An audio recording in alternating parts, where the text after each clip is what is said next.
Hello again. Welcome to the short week where we are practicing, I hope, and playing with the paints that you have and trying some of the different techniques that we've gone over.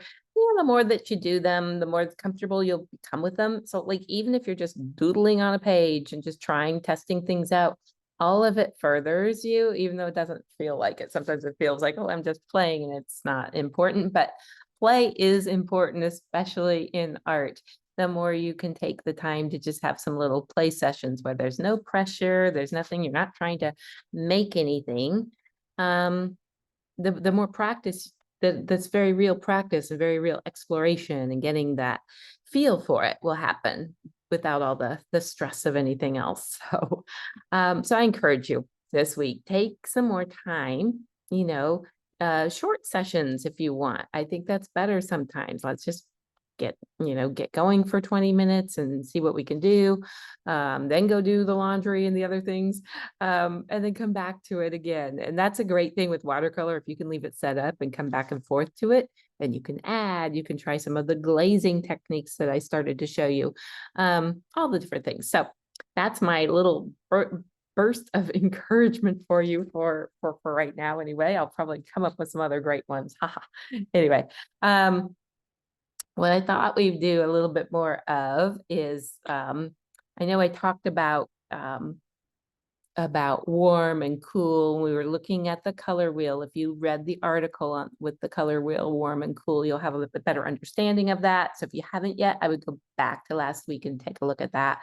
In the meantime, let me just show you how this plays out when we're talking about green. Green is a really good place to get an understanding for having, reason for having two different yellows and two different blues, for example. So we'll play with that right now. Well, actually, let's look at something for inspiration and then we'll play. All right, let me share let me switch my camera actually. There we go. All right. This is Simon Palmer's work. It is in the magazine Artists Illustrators. It's a great magazine that comes from Great Britain. And anyway, I like it a lot. I get this magazine from time to time. And this in particular is showing some really nice greens. So in his work, he does a lot of trees, a lot of landscapes and things. I'll probably be showing this to my landscape painters as well. I really love the variety that he has in here.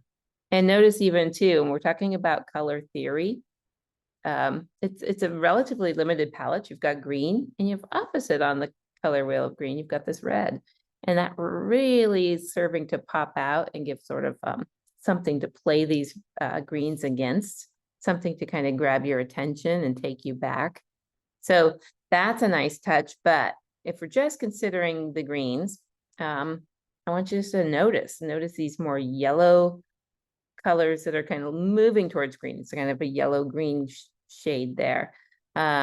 Notice how these are like sort of knocked back greens. They're not muddy, but they're not like bright, intense greens. But then you've got these more cool, let's see, we got a reflection. These cool greens back here. Again, how dark the green goes here, that's getting cool in the shadows, but where the light is hitting, he's getting it warm. So there's the main thing to show you this, besides like just kind of being inspired, because it's a lovely watercolor. He's one of the premier watercolor artists in England right now. Anyway, besides from like saying, oh, wow, yeah, this is really cool and great. I think it helps us just to see this purpose in being able to mix lots of different types of green and understanding how they work together, or how they can, make a mess too sometimes, I suppose, but not in looking at this. Here's another one of his, again, with that red sign, just popping out. Everything else is in that green family, little purples, blues, right, grays, but it's very much with green as the harmonizing hue throughout. So maybe one more just to show you, but I just love looking at that. Like, for example, comparing that yellow green to that cool green in the background, it's really setting it back. But then you go even further back and like the sun is bathing that area way back there. It could be different crops, different grass growing, all different reasons for colors of green to shift and change. So oftentimes it's just the way the sun interacts with it, the color of the leaves, the color of the shadow in the grass.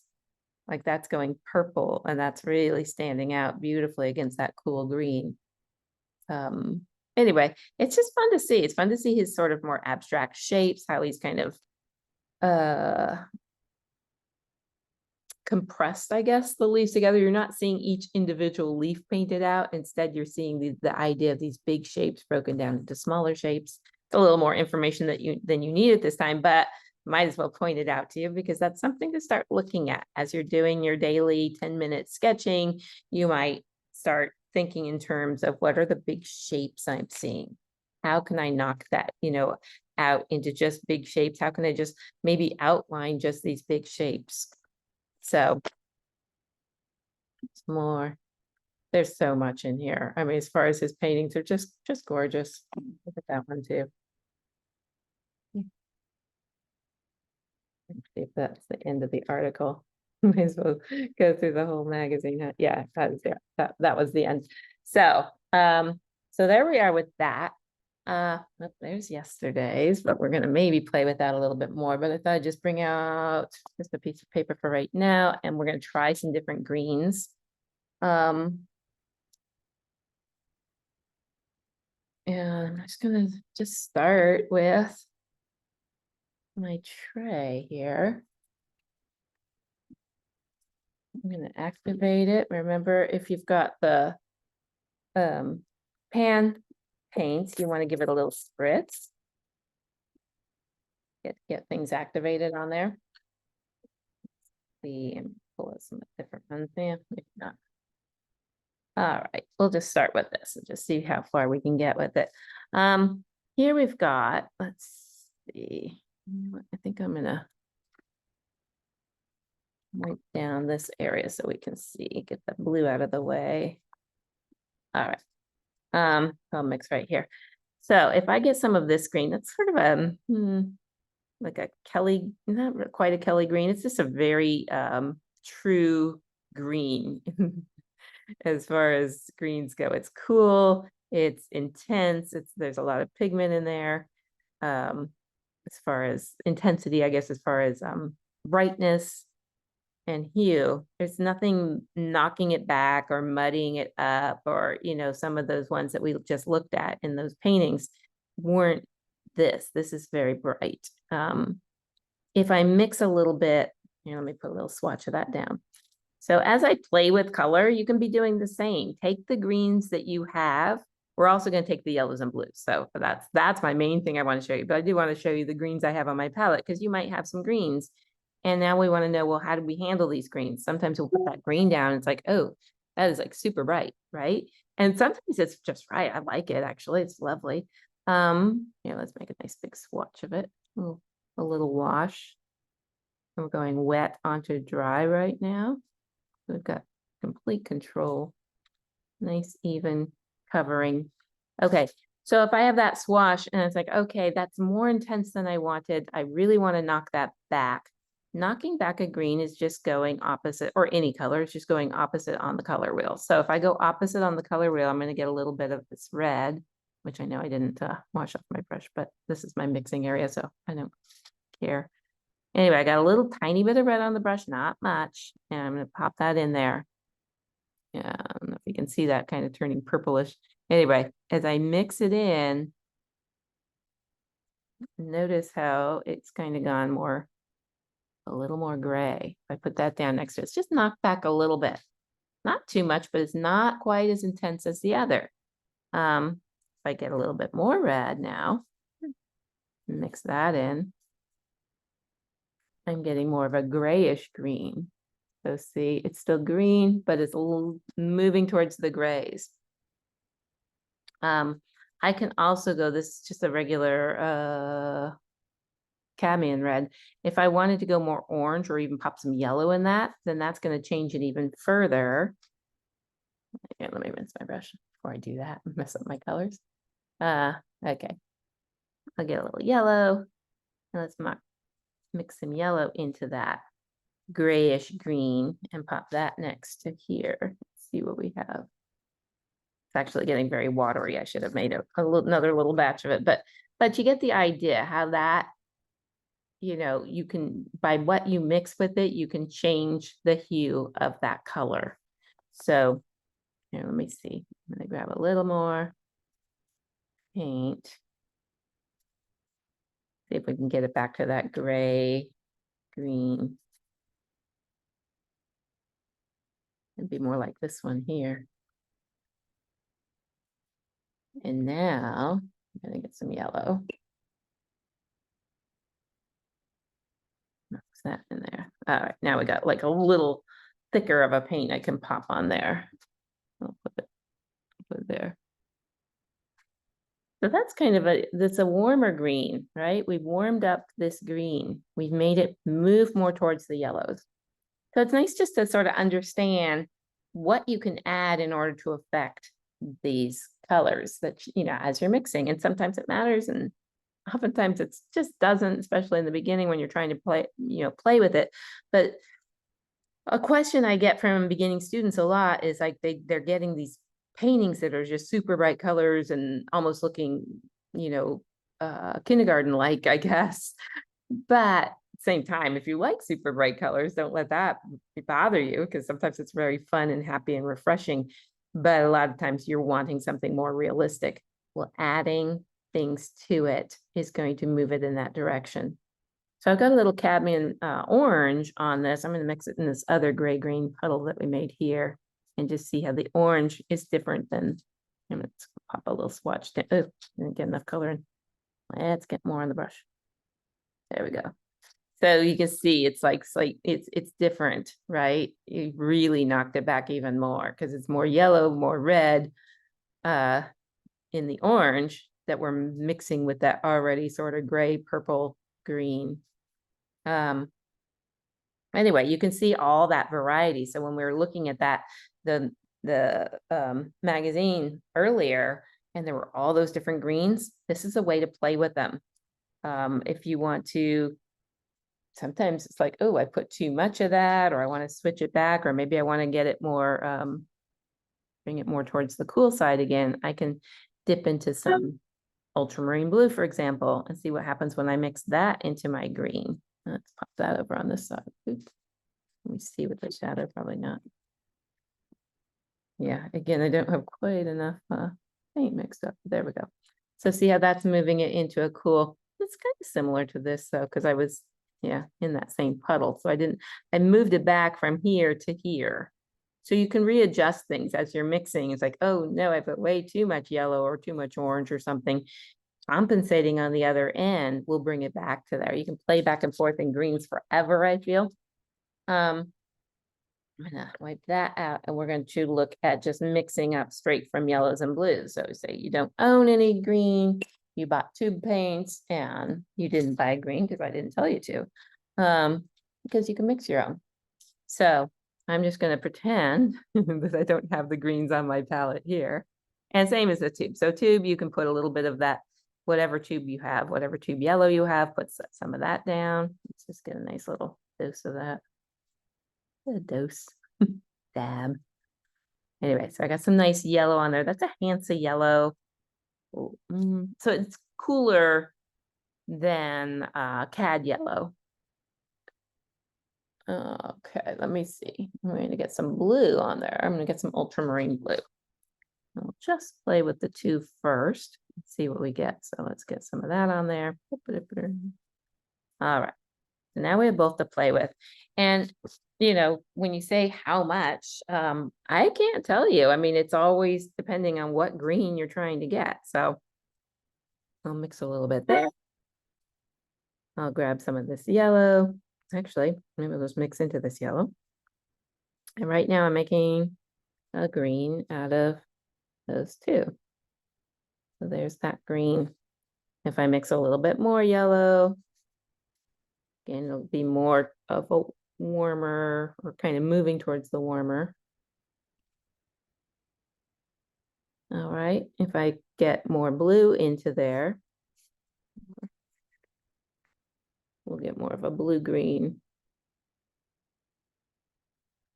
So see, that is all out of the Hansa yellow and the ultramarine blue.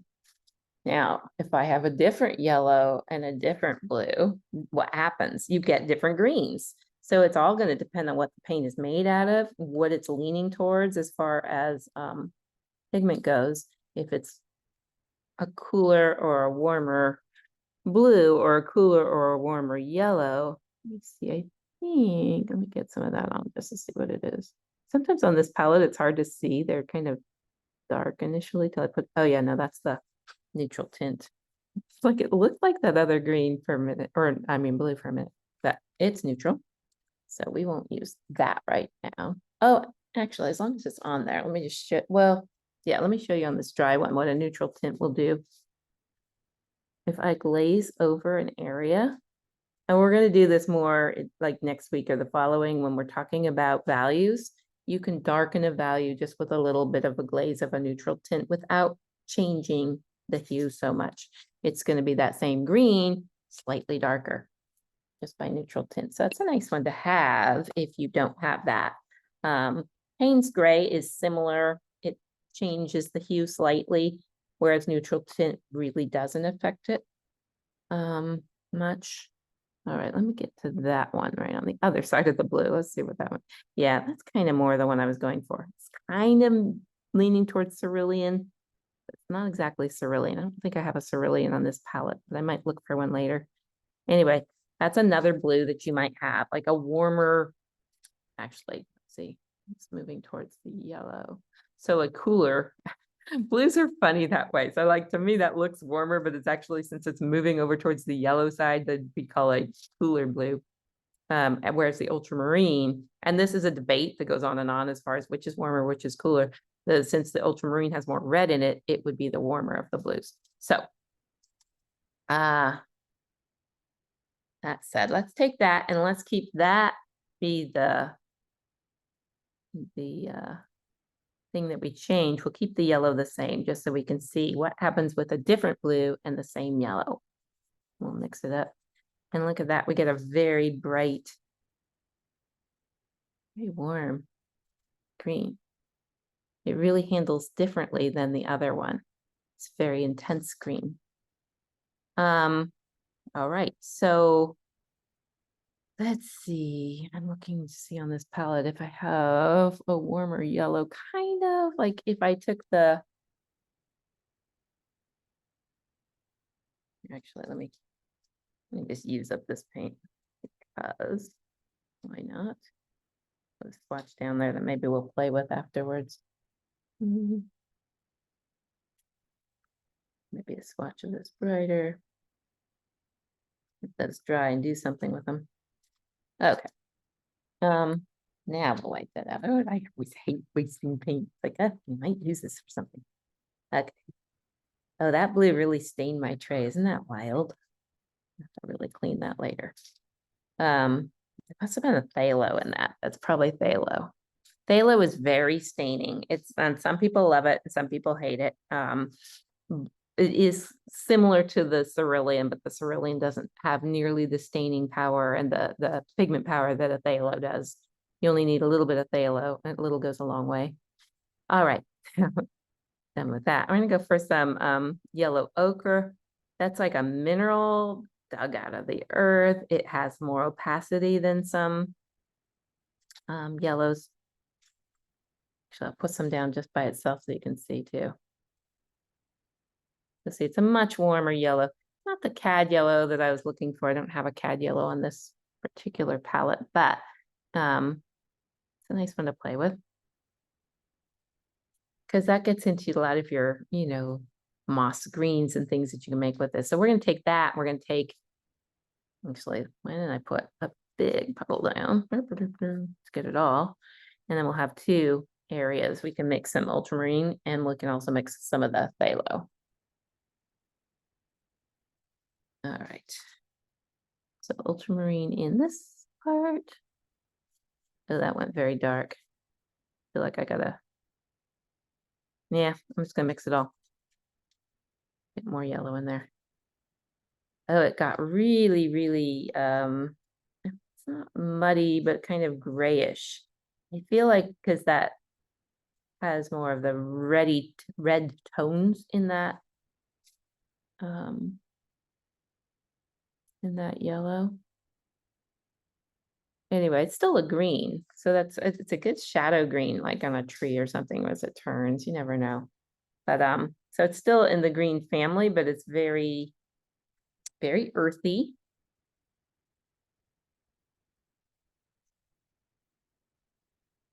I'll start that over with the other and see how that goes a little bit differently with the other blue. All right, get enough of that down.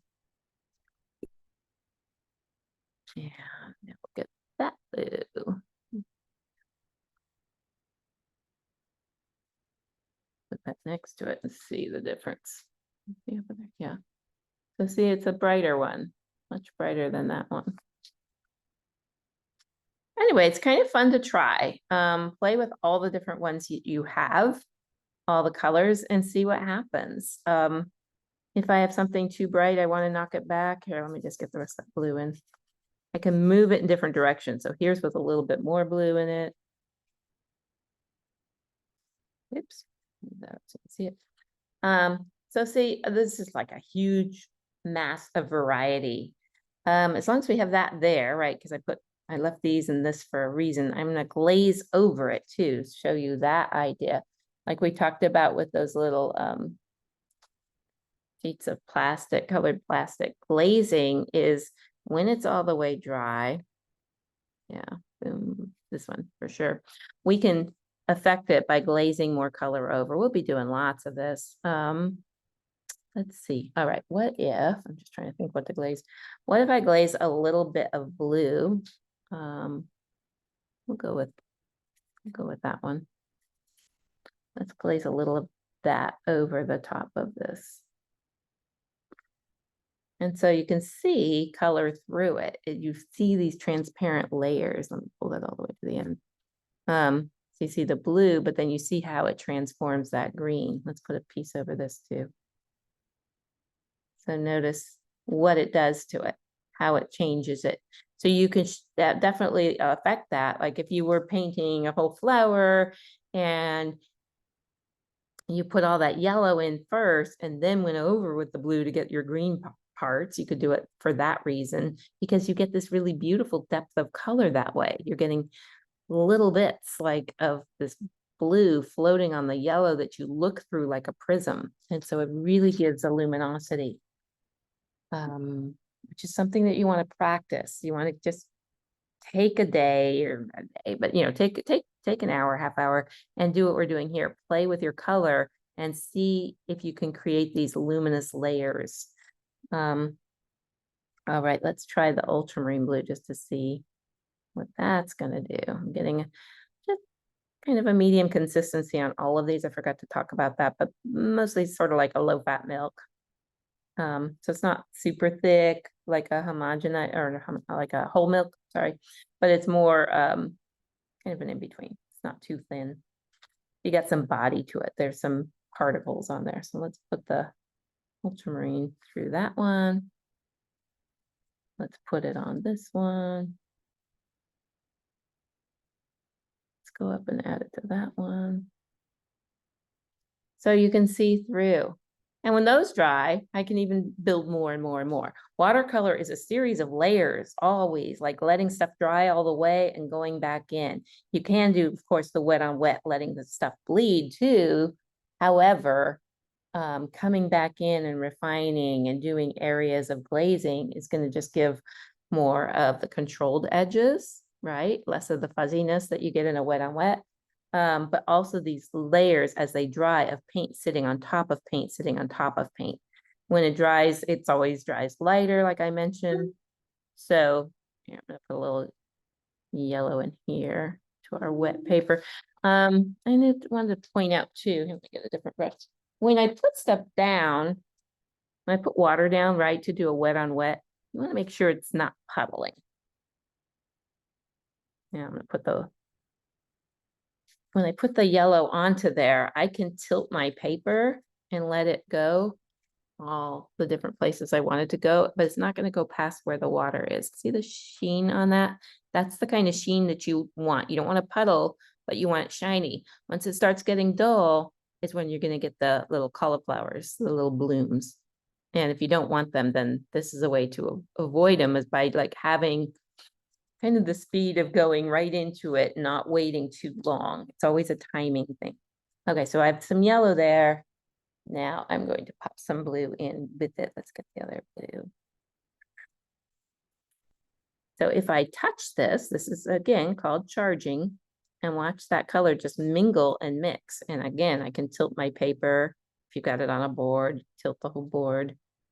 And you can move it around and control it that way a little bit. You can also control it with your brush, but here, let's get a little more in there.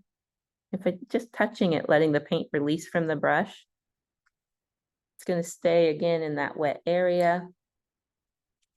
But now it can move around on its own and get these really pretty minglings. If I want to, leave that dry. If I want to mix it, I can, or pick some up, I can pick some up. I can move it around with a dry brush.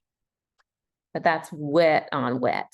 So see the difference? You're still going to get all this color mixing, but it's going to mix right into the paper. And that's a nice effect too. So they're both good and they both have their places. But a layer, like afterwards, if that dries all, when that dries all the way, I can go back over and have some more controlled areas. I can pull shapes in and out of that. If it was like, say, one of those bushes we were looking at, I can have some areas that are gonna be like that, and then I can glaze over and have some definite shapes within that. So just knowing that you can do that, like, it's giving you so much freedom. There's so many ways to go with watercolor. I just encourage you to play like this. You can do it, greens are great. Greens are really, really great. And that's the thing most people struggle with. So, I would recommend playing with all the yellows and the blues that you have, or if it's just one, play in different combinations, adding a little red in, adding, now and then, or adding a little bit more yellow or a little bit more blue. See what happens. If you have multiple reds to try out and multiple oranges or yellows to try out and blues, then try all the combinations. So just like we did the color charts, try them in different combinations of, like, maybe 2 drops, not that you're measuring, but say, a little bit more of the red to a little bit more, less of yellow, and for oranges and such, like, things like that. So whatever it is you're trying, try it like a recipe. Think about, oh, if I added a little bit more, what would that do? And yeah, don't be afraid to play on just a piece of scratch watercolor paper, just to see what happens. All right, so that is it for a little bit more color theory. I hope you enjoyed, and have a great rest of your week. Bye.